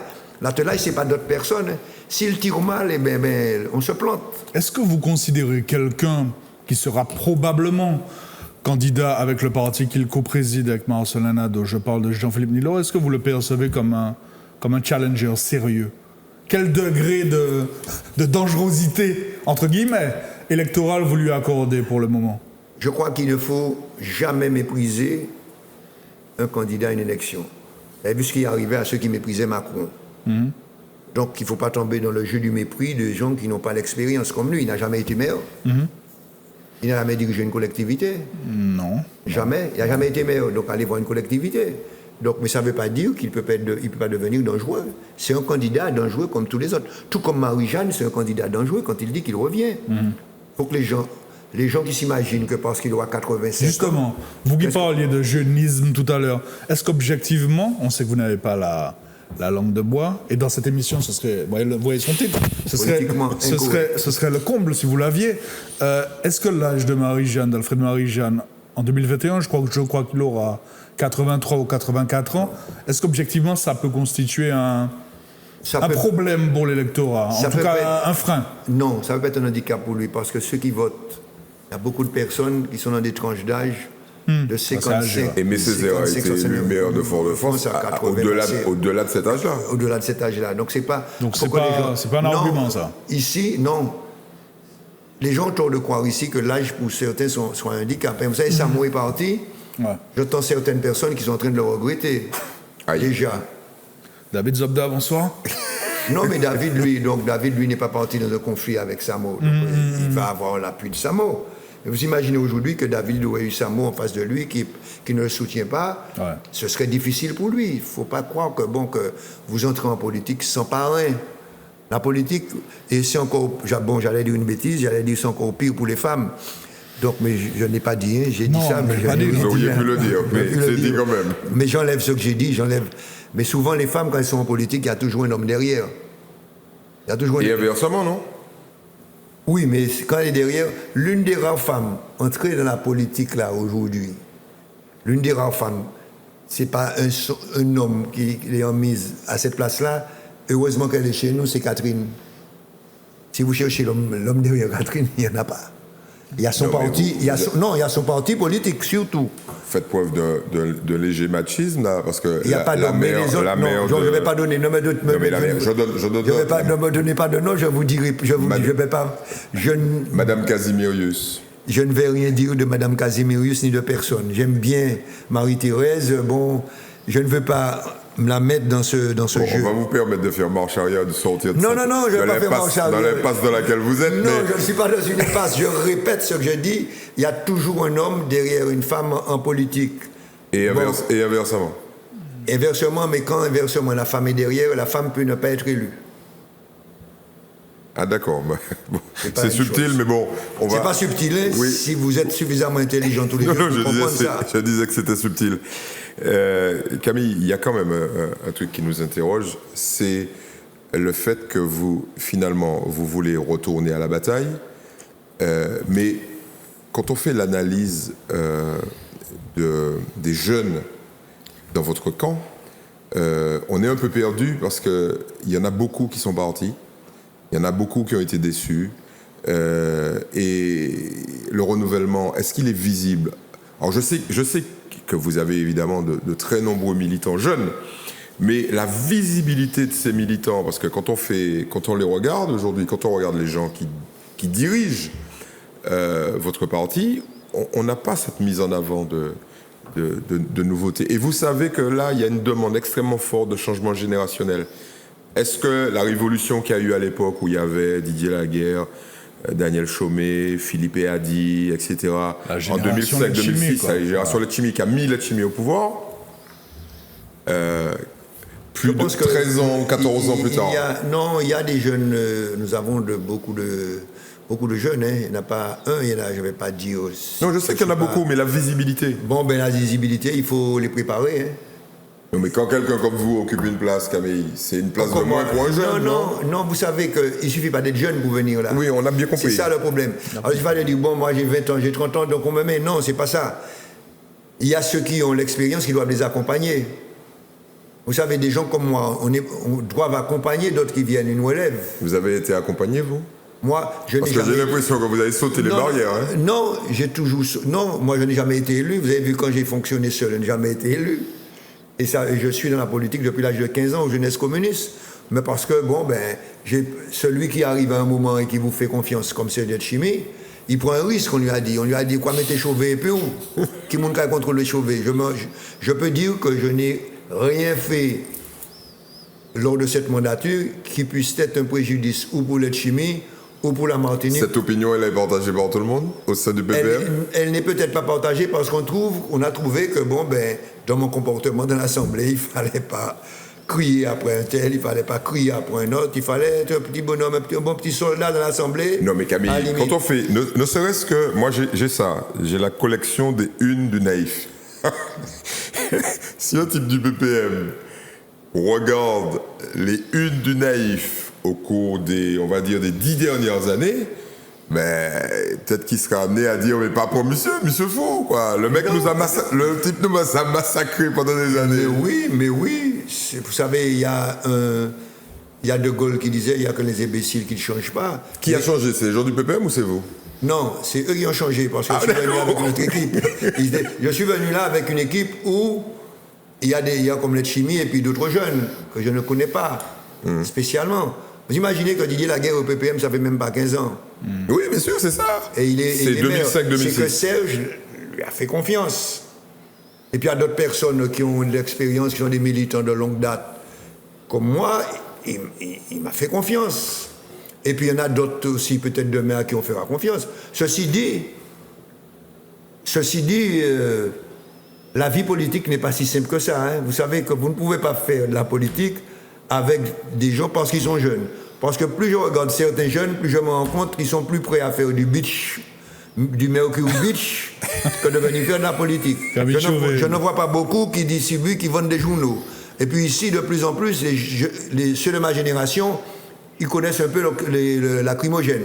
Letchimy a découvert lacrymogène très tard dans sa vie, en 2009. En 2009 Avant ça, il n'avait jamais... Mais il en a pris beaucoup, quoi qu'il en a pris pour une vingtaine d'années avant. mais c'est vrai. Alors, je ne dis pas que je suis un ancien combattant au nom de lacrymogène. Mais quand même.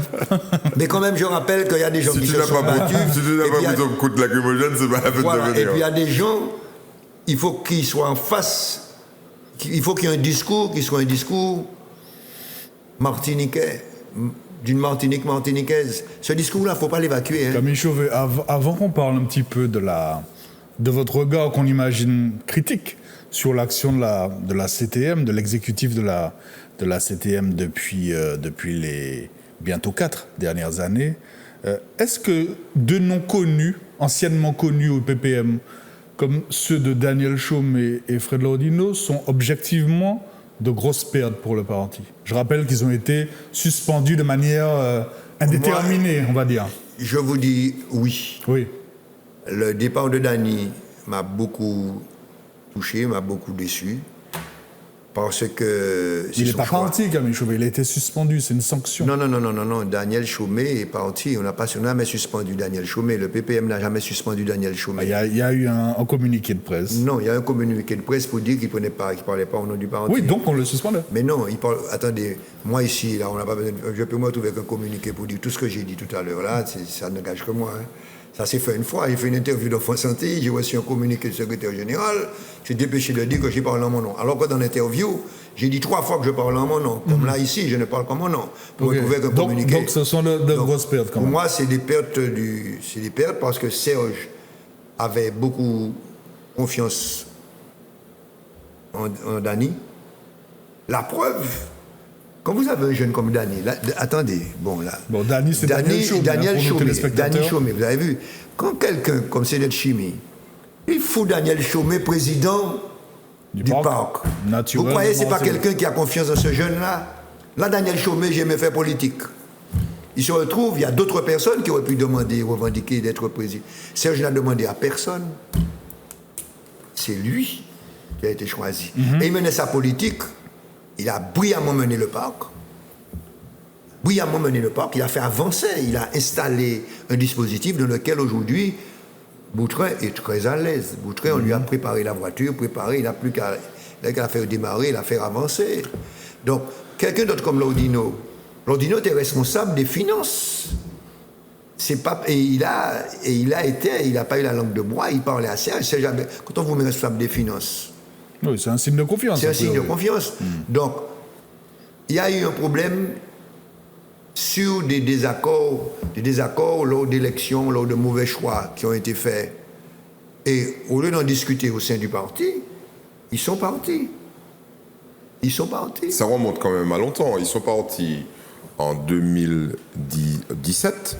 Oui, 17. Et la problématique, par exemple avec Dany Chaumé, remonte quand même déjà en 2008. Ouais. Il y a eu un premier problème aux élections de Schellcher, et puis à nouveau en 2014.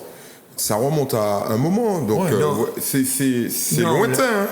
Non, si vous voulez, la candidature de Dany Chaumé, c'est lui qui se flingue tout seul en déposant pas sa liste. Non, mais je parle de la présence, l'intention même. L'intention de candidature. La volonté maintenue d'être candidat, quoi. Sa volonté, le PPM a simplement dit qu'il n'était pas le candidat de l'Alliance, puisqu'il y avait une alliance. Le PPM ne pouvait pas soutenir un candidat qui n'était pas de l'Alliance ou alors faire des primaires. Le PPM n'a pas fait le choix des primaires à l'époque. Tout le monde le sait, c'est de notoriété publique. Donc, mais il s'est présenté quand même. Vous imaginez, si Dany Chaumé avait été élu, il serait dans quel parti? Vous croyez qu'il serait ailleurs? C'est pas au PPM? Oui. Mais oui. Rodolphe Désiré s'est présenté, il n'était pas au PPM quand il a gagné le Marais. Il s'est retrouvé au PPM. Donc, il y a des situations qui sont là que vous ne pouvez pas ne pas gérer. Pour vous, il fallait respecter à tout prix l'Alliance. Vouloir faire rayonner éventuellement le parti hors de Fort-de-France. Vous, le militant pur et dur, ça ne vous séduisait pas, ça? Vous ne compreniez pas cette volonté-là? Non, dans les discussions qu'il y a eu au sein du parti pour prendre cette décision, les décisions étaient celles que vous avez eues dans l'espace public après. Je ne vais pas dire les discussions qu'il y a eu ici. Bien sûr. Je ne vais pas me faire dire les débats qu'on a eu au sein du parti. Mais si le parti a pris cette position, moi j'étais d'accord. Camille Chauvet, ça fait 3 ans et demi que l'exécutif de la CTM originelle est en fonction et aux responsabilités, selon l'expression consacrée. Y a-t-il une action, une réalisation portée par cet exécutif qui trouve grâce à vos yeux à ce jour? À ce jour, vous savez, on ne peut pas ne pas dire qu'ils n'ont pas pris la suite de ce qu'ils l'ont repris, mais bien dans les règles du lycée Schellcher. Ah oui. C'est la seule chose qu'ils ont repris. Alors, vous faites remarquer que tout ce qu'ils font là était déjà cadré, calibré, mais il fallait le refaire, il fallait prendre. Et c'est le seul geste fort qu'ils ont. Et visible. Ouais. Visible. Ils n'ont rien changé. Alors même s'ils disent qu'ils ont changé, qu'ils vous montrent ce qu'ils ont changé, le lycée Schellcher aujourd'hui, la seule chose qui a changé dans le choix, c'est qu'Alfred Marie-Jeanne a dit le tout. Alors que dans le projet de chimie, qui est le même de ce qui se fait là, qui est le même, qui n'avait pas été lancé parce que le CE de chimie à l'époque était sur le lycée de transit de Redoute. Et il paye le tout. Vous avez vu, 100 millions sans l'Europe, sans rien du tout. Il fait son lycée. Je pense que c'est une bonne chose d'avoir repris un projet qui avait été déjà mis en place par un politique. C'est le seul geste où la Martinique gagne. En fait, c'est peut-être emblématique de ce que vous souhaitez, cette espèce de consensus global. Le consensus global. C'est-à-dire, Quand Serge Chimie reprend un TCSP arrêté et il l'achève, Marie-Jeanne a eu tort, Alfred Marie-Jeanne a eu tort de chercher des chicanes pour le bloquer pendant 3 ans. Puisque aujourd'hui, ça fonctionne pour tout le monde, c'est l'aide chimie.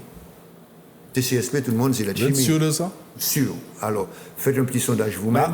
Voyez, monsieur. Oui, bon. Voyez, monsieur. Et vous pronostiquez que le lycée Schellcher, ce sera Marie-Jeanne? Oui, mais c'est lui qui le finit. Le CTSP, quand Serge l'a pris, en 5 ans, il a fait plus qu'on les autres ont fait en 12 ans. Alors là, c'est pas moi. Pendant 5 minutes, vous avez hérissé très fortement les gens du PPM. J'ai irrité. Oui, là, en disant... Je ne suis pas venu parler ici pour faire plaisir aux gens du PPM. Non, mais attendez. Je suis en mon nom. On a cru comprendre ça. Quand je discute avec le PPM, c'est dans mon parti. Non, mais on a bien compris. Mais là, je dis que le lycée Schellcher, tel qu'il se fait là, c'est ce qu'avait déjà prévu de A à Z l'aide chimie. Et lui, Marie-Jeanne, il n'a rien changé. Il a fermé l'autre qui était en cours. Mais vous lui faites crédit. Voilà, mais vous faites crédit d'avoir, on va dire, mis en œuvre un chantier de l'aide chimie. Comme l'aide chimie avait mis en œuvre son chantier du TCSP. Voilà. Alors, mais qu'est-ce qui ne va pas alors?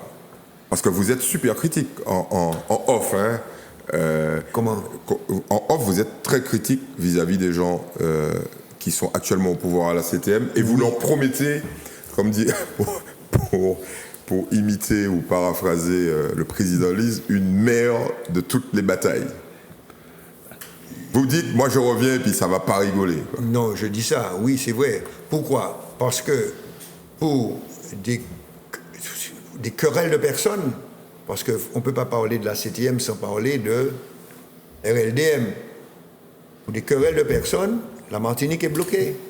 Vous savez, si vous trouvez un seul espace d'investissement de projet Marie-Jeanne aujourd'hui, vous me le dites, moi.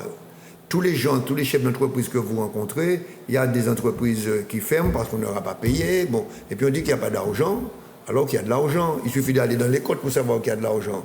Quand Marie-Jeanne installe un dispositif pour dire qu'il n'y a pas de déficit, qu'il y a un déficit, on fait une lettre au préfet. Le préfet dit oui, il n'y a pas de déficit, mais il ne demande pas à Marie-Jeanne de remettre dans les comptes Comme ça a été fait à Fort-de-France. Comme ça a été fait à Fort-de-France, et à Fort-de-France, il a fait. Ouais. Fort-de-France, on a dit, bon, ben, il y a des factures qui n'étaient pas rentrées, on les rentre et on fait le compte. Marie-Jeanne a refusé de le faire. C'est son droit. C'est peut-être ça sa force, hein, d'être un homme têtu. Il a dit ne le fait pas. Il a fait pendant 3 ans et le préfet ne lui a rien dit. Donc, c'est comme ça. Donc, autre chose. On est entré dans un débat pour une histoire de drapeau. La Martinique n'a pas besoin de ce débat-là. La Martinique n'avait pas besoin de ce cancan-là. Un cancan pour un drapeau. Mais c'est quoi? Un cancan, et puis on va même dans toutes sortes de combinaisons qui n'ont pas de sens. Le drapeau rouge-vert-noir, je vous le répète, c'est un drapeau qui s'enracine dans la conscience des prisonniers des prisonniers de l'OJAM. Il y a des jeunes Martiniquais qui, en 63, ont fait un manifeste, un placard au départ pour une Martinique martiniquaise. Ils ont été en prison et pendant ce séjour en prison, ils ont accouché ce drapeau par le sort, plus précisément. Victor Le Sort, Totor. Bijoutier. Et puis, Jean-Bocanal, bon. Ouais. Avec d'autres personnes comme Vade Bleu, comme Lyonnais, comme Armougon. Ils avaient dans cette histoire-là, on appelait la bonne raide. Justement, Camille Chauvet, l'indépendantiste que vous êtes, vous en pensez quoi de ce drapeau que tout le monde appelle, et là sans doute le drapeau Lambi ou le drapeau Lambi, mais qui s'appelle Ipséité, vous en pensez quoi? Je pense que ce drapeau-là, si vous voulez, il faut le respecter parce que c'est un jeune Martiniquais qui le produit. C'est un travail de réflexion d'un jeune qui n'est pas dans le fruit d'un travail. Ça, c'est une chose. Bon. Que des maladresses de présentation du Lambi permettent de faire des allusions malsaines d'ailleurs, je trouve. Des images, bon, ça entre dans un jeu de polémique en Martinique, hein, de la dérision, de tout. Mais le drapeau rouge-vert-noir, c'est un tort de Marie-Jeanne de vouloir l'effacer. Et c'est un tort à ceux qui ont ce drapeau d'aller chercher un historique de ce drapeau dans 1870. C'est pas vrai. Les esclaves n'ont jamais eu ce drapeau dans les rangs. Les esclaves avant 1848 n'ont jamais eu cette identification de rouge et de vert et de noir. Ensuite, en 1870, dans le fameux rapport et les procès du gouverneur, il n'y a pas d'allusion. Vous pouvez demander aux historiens qui ont travaillé sur la période, le spécialiste de la période. Il y en a deux. Il y a deux spécialistes de la période. C'est Gilbert Pargot. Gilbert Pargot et celui qui a écrit un mémoire dessus, M. Fonsa. Et le troisième qui a écrit, c'est, bon, mais qui n'a pas tellement approfondi, qui a fait un fascicule dessus, c'est M. Nicolas. Armand Nicolas. Historien. Ces trois historiens vous diront qu'on n'a jamais vu ça. Mais moi, je dis qu'il faut pas mentir. Il ne faut pas fabriquer des mythes. Ceci dit, si on fabrique des mythes, il ne faut pas nous le reprocher, puisque les Français ont bien fabriqué leur pucelle d'Orléans, Jeanne d'Arc. Le drapeau rouge-vert-noir, c'est votre drapeau? Oui, c'est mon drapeau. Oui, je le soutiens. Ouais, okay. Je soutiens ce drapeau. Je n'appelle même pas ça un drapeau, moi. L'appelez comment? Je suis sur notre registre. Ce sont des couleurs identitaires. Ce sont des couleurs identitaires, et ceux qui le font dans un enracinement avec les mouvements de panafricanisme, Marcus Garvey, qui avait déjà ces couleurs. C'est l'union, ça prend naissance aux États-Unis depuis le début du siècle, 1914, 1915 par là. Ils ont ce mouvement pour protéger, retrouver l'Afrique, notamment. Retrouver l'Afrique et se battre pour l'Afrique, les Afro-descendants. Ce que développe aujourd'hui Garcés Malsa. Je crois qu'il faut bien retenir cette dimension du drapeau. Ceci dit, se battre sur le drapeau aujourd'hui, c'est une perte de temps, c'est un leurre. Les problèmes plus importants, le développement du pays ne se fait pas. Ceci dit, ça a un intérêt parce que je n'ai jamais vu autant de drapeaux rouge, vert, noir que maintenant. Donc Marie-Jeanne a réussi un coup, c'est-à-dire de faire sortir le drapeau rouge, vert, noir. Parce que le drapeau, il y a eu un débat dans son parti à un moment où je m'intéressais à ce que faisaient ces gens. Loulou Pulvar, feu Loulou Pulvar pour proposer un drapeau rouge et noir. Marc Pulvar, un drapeau rouge et noir. Et c'est le drapeau rouge et noir qui a gagné. Et ensuite, ce drapeau rouge et noir a connu son apogée, surtout en France, avec des gens comme Ferdinand, Cabot, qui, lors de manifestations en France, l'ont brandi. C'est là où on le connaît, quoi. Et puis tous les jeunes Martiniquais le prennent. Ce drapeau, en tout cas, il n'appartient ni à Garcés Malsa, ni au PPM. C'est un drapeau qui est rattaché à l'histoire. Il faut bien comprendre ça. Ce n'est pas le drapeau du PPM. Le PPM a les mêmes couleurs, mais avec un balisier dedans. Il y a une fleur de balisier dans le drapeau du PPM. Ce sont les mêmes couleurs.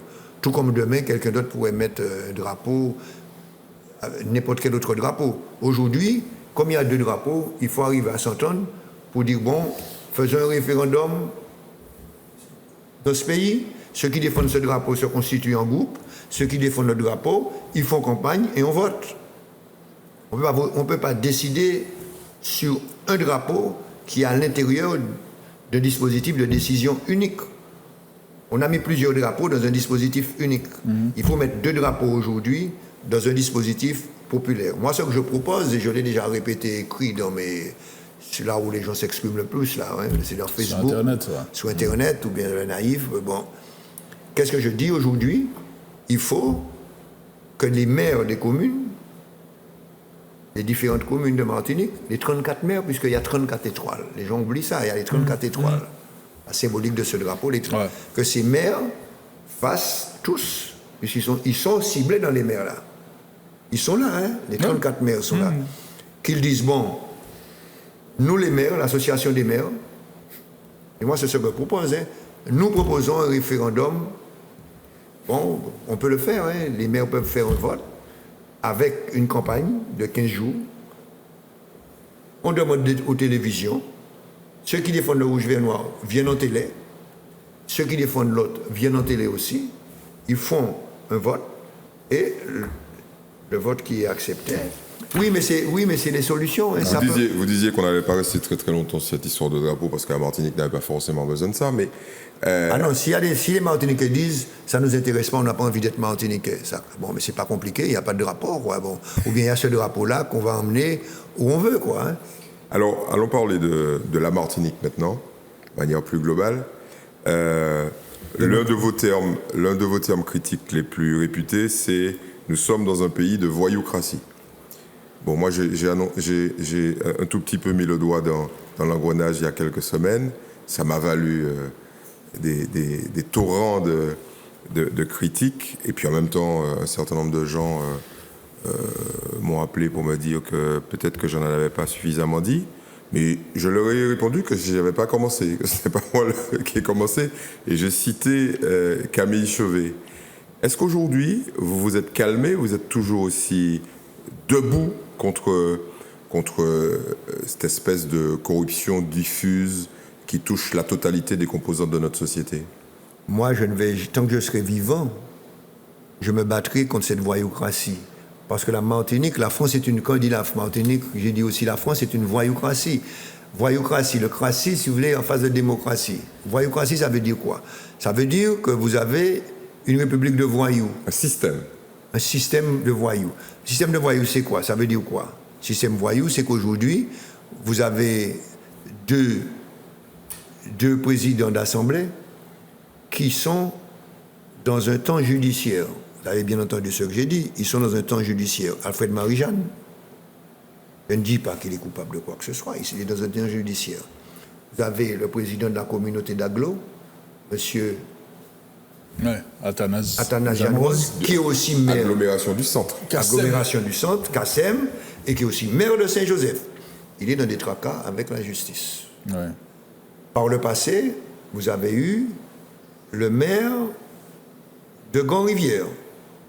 Qui avait été mis en examen. Mis en examen. Vous avez, par le passé, mais l'affaire n'est pas encore passée concernant Grand-Rivière. On ne sait pas jusqu'à ça va. Par le passé, vous avez eu monsieur le maire de Saint-Pierre. Il y a des problèmes avec la justice. Ensuite, vous avez eu, par le passé, des maires qui ont eu des problèmes avec la justice, qui ont même été emprisonnés, qui ont été, bon, comme M. Samon a connu la prison. Et quand il a connu la prison, il a eu 8000 voix. Parce que lui, il a été impliqué, parce qu'il y a un témoignage contre lui qu'il a pratiquement flingué. Il a gagné les élections municipales avec 85% des suffrages exprimés. Et il a été innocenté. Ouais. Bon. Et vous avez des élus comme M. Monplaisir, comme chef d'entreprise, qui sont, on sait, de notoriété publique, ils n'ont pas payé des dettes sociales. Les dettes sociales, c'est vraiment il y en a plusieurs dizaines de milliers qui sont dans le cas qui n'ont pas payé leur... Non, mais si j'arrive là... Le montant de la dette des entreprises vis-à-vis de la Sécu, c'est près de 2 milliards d'euros. Vous les mettez tous dans le même sac, non? Attendez. Vous le savez, vous n'avez pas dit, vous dites que vous allez commencer, c'est moi qui commence, mais c'est vous qui dites l'essentiel là. Je vais vous emmener ici si un jour je reviens. La liste de ces communes, y compris Fort-de-France, concernant la dette sociale, des entreprises, des communes, des collectivités. La dette sociale, ça, mais c'est la retraite des gens. Quand vous ne payez pas ça, ces gens n'auront pas la sécurité sociale. On est en train aujourd'hui, l'URSSAF, de ne pas payer une entreprise de Tivoli. Il a 4 employés parce qu'on a saisi, parce qu'ils n'ont pas payé l'URSSAF, une société d'insertion dont le responsable, M. Yves-André Joseph, il a les pires problèmes. Mais oui, il n'a pas payé l'URSSAF. On saisit ses comptes, on bloque ses comptes. Alors qu'il y a les mairies des communes. Oui, la dette, il semblerait que la dette des villes, de l'ensemble des villes de la Martinique à la sécurité sociale dépasse les 100 millions d'euros. Mais plus de 100 millions, oui. Attendez, 100 millions. Oui. Mais c'est plus que ça, vous savez très bien que ça. Le dernier rapport que j'avais lu, qui était celui de l'ancien sénateur, M. Larcher, établissait qu'on était à près de 100 millions d'euros. Bon, en fait, c'est déjà pas mal. Aujourd'hui, c'est déjà plus. Ouais. Donc, si ce n'est pas une voyoucratie, quand vous ne payez pas quand un patron ne paye pas sa dette sociale, même si par ailleurs c'est un patron qui emploie beaucoup d'ouvriers, le salarié, il y a beaucoup d'ouvriers. Je n'ai rien contre M. Monplaisir, c'est un patron qui fait fonctionner ses entreprises. Hein. À chacun sa méthode. Je respecte le patron parce que tout le monde ne peut pas être patron. Parce qu'il faut prendre des risques. Vous dites, le système reste encore... Un système de voyous. Un système de voyous. Cette voyoucratie, c'est aussi dans d'autres dimensions. Quand vous savez que les armes à feu, on sait qu'elles sont vendues à partir des porte-conteneurs au port de Fort-de-France. Si vous voulez, je peux vous emmener demain matin sur un porte-conteneur. Avec une caméra, on achète une arme. On peut vous donner un 1143, un Colt Python, n'importe quelle arme, 765. Vous avez l'air de bien vous y connaître. Emmenez la police quand même, chauffé. Mais la police le sait. C'est pas moi qui vais emmener un policier sur un porte-conteneur. Alors, qu'est-ce que vous pensez? Ils ont caché des gens pour drogue, parce qu'il y a des gens qui ont un revolver dans les marinas. Dans la marina du marin, fouillez les voiliers, fouillez les voitures, fouillez les jeunes qui passent à moto. Allez au Terre Saint-Ville le soir, et puis on y bloque la route là, et puis les gens qui passent à moto, arrêtez, et puis levez bail là.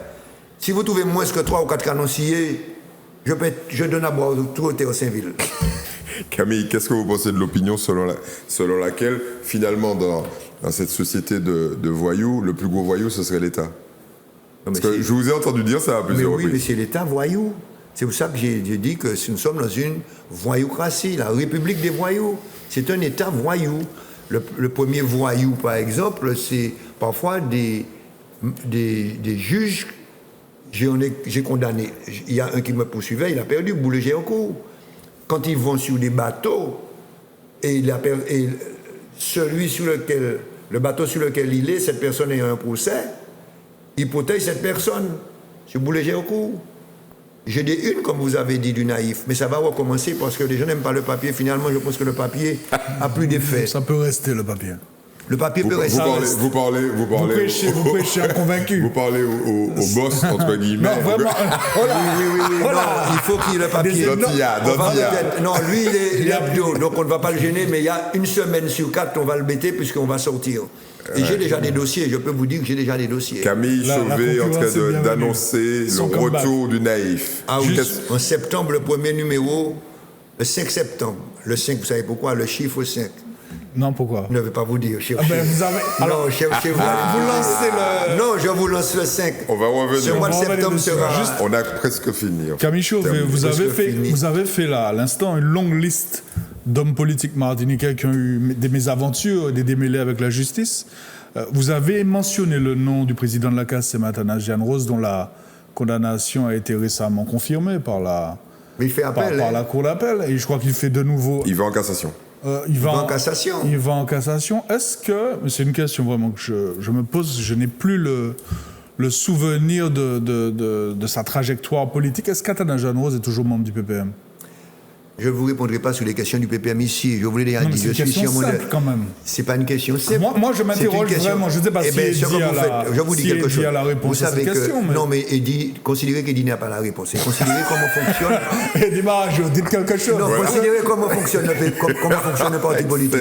Si vous voulez connaître comment fonctionne le parti politique, vous posez la question à celui qui est obligé de vous répondre. On va la lui poser. C'est monsieur... Mais comme vous êtes membre du comité national, du comité national, je suis membre du comité national, mais je vous pose la question à vous. Vous êtes là. Non, je pense que ça doit être la forme. Je ne suis pas mandaté ici par le comité national. Je ne suis pas formaliste, je respecte les règles. Si je ne respecte pas les règles, je ne suis pas au PPM. Pourquoi? Vous avez peur de quelqu'un au PPM? Non, je n'ai peur de personne. Je vais reformuler. Je respecte les règles. Camille, non, mais ça doit être la forme, Camille. Je vais reformuler. Je vais aider quand même mon ami Mike à avoir une réponse. Ça vous est arrivé de croiser M. Athanase au PPM? Non, je ne peux pas attacher M. Athanase au PPM.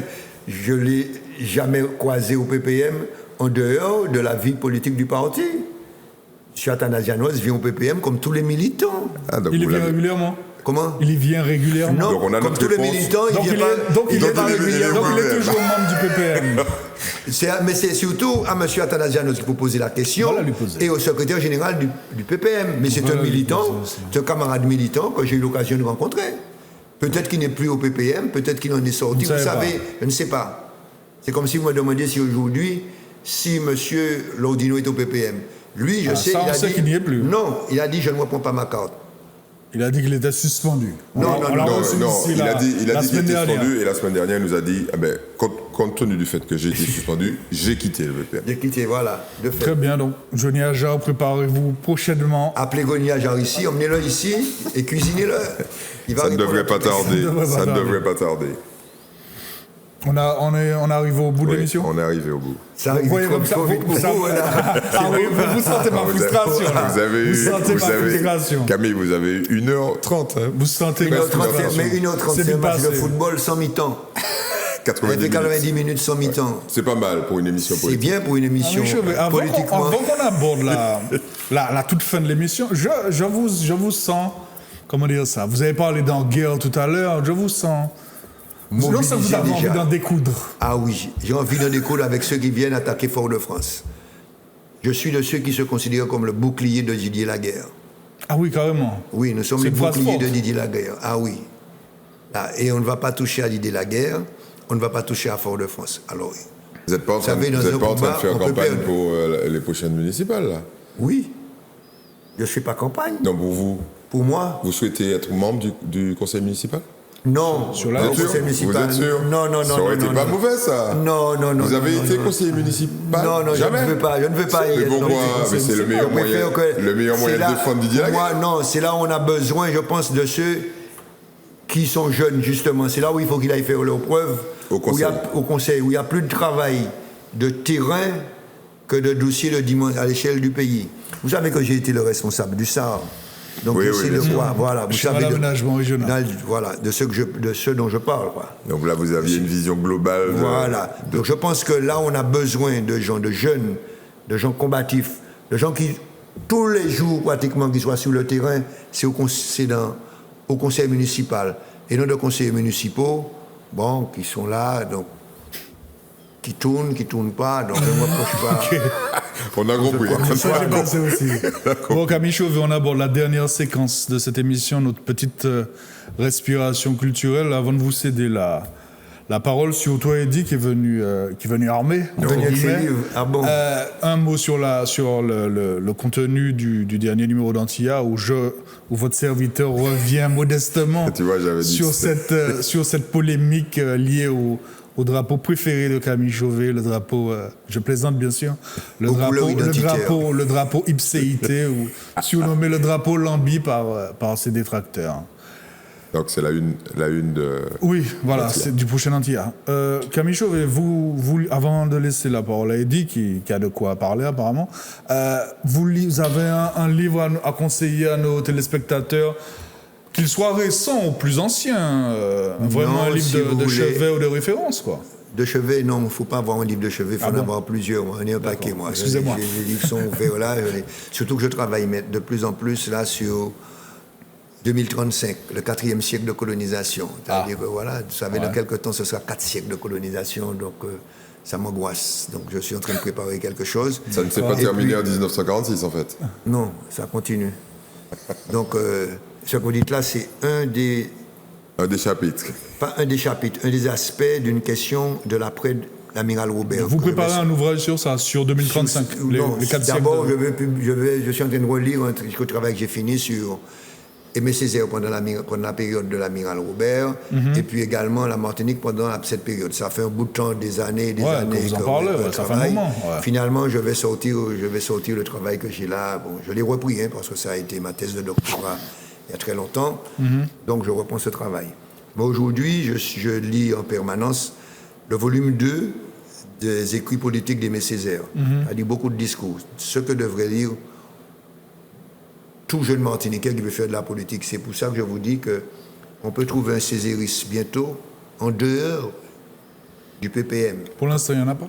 Non, il y en a. Il y en a, ok. C'est-à-dire que certains vont s'affirmer et vont être peut-être en face du PPM. Il faut faire attention à ça. Quelqu'un peut arriver avec l'idéologie progressiste et qui ne soit pas du PPM. C'est le seul danger qui menace le PPM si on ne fait pas attention. Je lis le volume 2 et surtout le volume 2 dans le premier texte où il parle de Neguery, où nous sommes en 1935. C'est l'année où il y a les fêtes du tricentenaire, et vous avez un garçon qui a à peine 22 ans qui écrit et qui parle de la réalité d'aujourd'hui. Ok. Et les débats que nous avons. Donc on invite nos téléspectateurs à se procurer. Ah oui, à ces- se procurer. Publié par Édouard de Lépine, attends. Oui, pas par Édouard Enfin, de Lépine. compilé par Édouard de Compilé par Lépine. Édouard de Lépine. Mais c'est le volume 2 où vous avez des textes et des discours qui sont d'une actualité, mais surtout dans les années 35, les premiers temps d'Aimé Césaire, les premiers textes que lui produit. Puis il faut acheter la collection, ça coûte pas cher, c'est 120 €. Vous avez le coffret 120 € que vous avez en librairie. Et puis c'est Non, c'est pas une beaucoup. part c'est conséquente de notre histoire. Oui, alors là, pour comprendre, quoi. Je vois qu'Eddie, a priori, va rester dans notre histoire. La parole est à vous. Camille a cité Armand Nicolas. Donc, pour ceux qui s'intéressent à l'histoire de leur pays, il y a quand même l'ouvrage de base d'Armand Nicolas sur l'histoire de la Martinique. Donc là, je vous ai mis le tome 1 qui reprend un peu le départ des Arawaks à 1848. Oui, je connais, c'est un très bon livre. C'est en 3 tomes. Ou 3 volumes aussi. 3 volumes, c'est fondamental, c'est fondateur. Oui. Il y a quelqu'un qui fait un travail assez... C'est un volume, là, vous avez le volume 2 ou 3. Le volume 1, le volume 1, qui apparaît à l'écran d'ailleurs.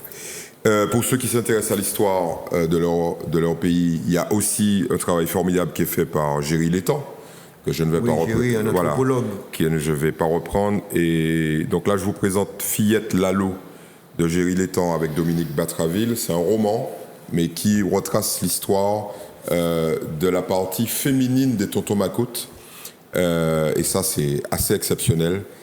Période difficile d'Haïti, mais bon, comme le mot Macoute revient régulièrement en Martinique au moment des jeux de politique, Camille est mort de rire et devrait revenir à nouveau.